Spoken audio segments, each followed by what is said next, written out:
They were supposed to care for the dying. Instead, they became death itself. Welcome to Crime Lab Chronicles, where we dive deep into the darkest corners of the human psyche and the twisted truths behind forensic breakthroughs.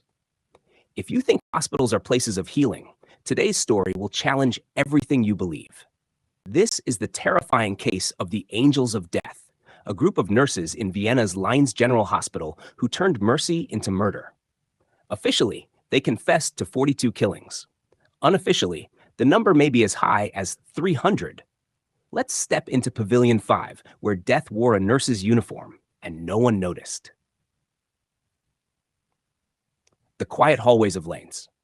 Built in 1839, the Lainz General Hospital sprawled across Vienna like a fortress of medicine and mercy. It was once hailed as a jewel of Austrian healthcare.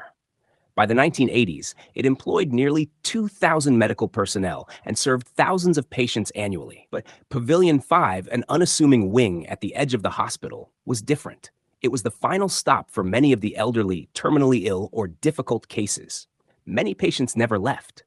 That, of course, was expected. What wasn't expected was how many didn't leave because they weren't allowed to. The formation of the death squad. In 1983, 4 nurses, Waltraud Wagner, Maria Gruber, Irene Leidolf, and Stefania Meyer, began working closely in Pavilion 5. At first glance, they seemed like dedicated professionals, but over time, they formed a tightly knit clique.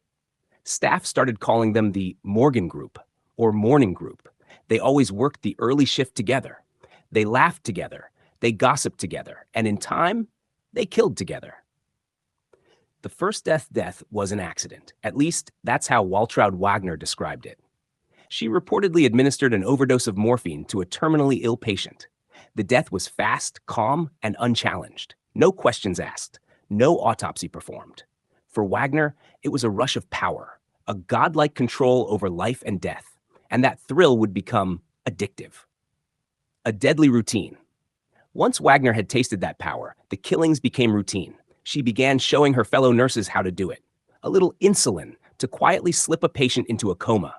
A lethal injection of tranquilizers. Or the most chilling method, holding a patient's nose while pouring water into their mouth, causing them to drown silently in their beds.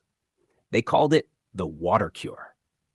There were no bruises, no blood, no struggle, just another old person who slipped away peacefully.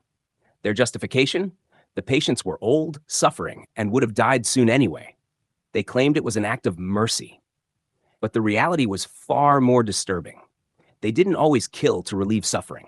Sometimes they killed because a patient annoyed them. Sometimes they killed just to bond. And sometimes they killed because they were bored. Hiding in plain sight. For years, the murders went unnoticed. In Pavilion 5, death was common. No one blinked when an 85-year-old woman with pneumonia didn't make it through the night. No one questioned why so many patients seemed to die on the same shift under the same nurse's care. The nurses even documented the deaths themselves, writing neat clinical notes in the logs. Even families of the deceased were slow to raise concerns. After all, their loved ones had been admitted in critical condition.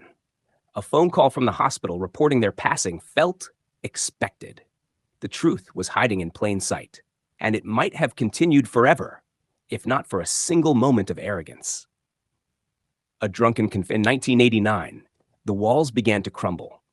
Waltraud Wagner was out at a bar, drinking with colleagues. She began bragging, carelessly, confidently, about how easy it was to end a life without anyone noticing. She described the water cure method, even demonstrated it using her drink. She laughed.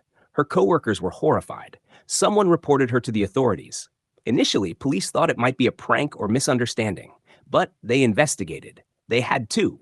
Soon, they discovered disturbing inconsistencies in the death records at Pavilion 5. Dozens of patients had died unexpectedly, and all under the watch of the same 4 nurses. Autopsies were ordered. Bodies were exhumed. What they found was chilling. The investigation breaks open. Under pressure, the women began to crack. One by one, they confessed. Wagner admitted to dozens of murders and teaching the others how to do it. Gruber, Leidolf, and Meyer each admitted to being part of what the media soon dubbed the Lainz Angels of Death. They claimed the killings were acts of mercy, but investigators discovered cases that shattered that lie. Healthy patients, alert and recovering, had been murdered too. The final official body count stood at 42 confirmed victims. But investigators estimated the real number could be as high as 300, based on hospital records and unexplained deaths on their shifts. Austrian society was rocked. Hospitals were sacred institutions. Nurses were the trusted guardians of the sick. This shattered that trust. The public demanded justice. Justice and its limits. In 1991, the trial began. The courtroom was packed with journalists, families of the victims, and horrified citizens. The nurses showed little emotion.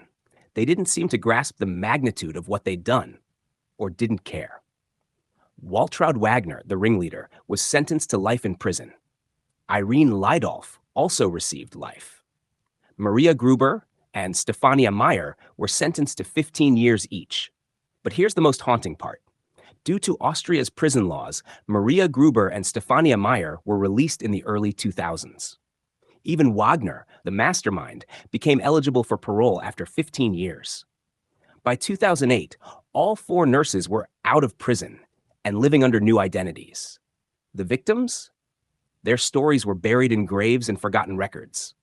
No full list of names was ever released. Many families never even knew that their loved ones were murdered. The aftermath. The Lainz case sent shockwaves through the global medical community. Hospitals reevaluated end-of-life care policies. Tighter oversight and checks were introduced. Training included psychological screening to identify power-hungry staff. And most importantly, families were encouraged to ask questions, even in terminal cases. But the case also raised a deeper, darker question. What happens when caregivers become killers? We trust nurses with our lives. In the vulnerable moments between sickness and death, we surrender ourselves to their mercy. When that mercy is corrupted, it becomes horror. In the sterile hallways of Lainz Hospital, death wore a kind face. It came with a whisper, a smile, and a needle. And for nearly 6 years, no one noticed. They called them angels of death. But they were no angels. They were predators in white uniforms. Thank you for watching Crime Lab Chronicles, where we uncover the stories that hide in morgues, case files, and memories. If this story haunted you like it did us, like, share, and subscribe to stay updated on more true crime that cuts deep. And remember, the truth always leaves a trace.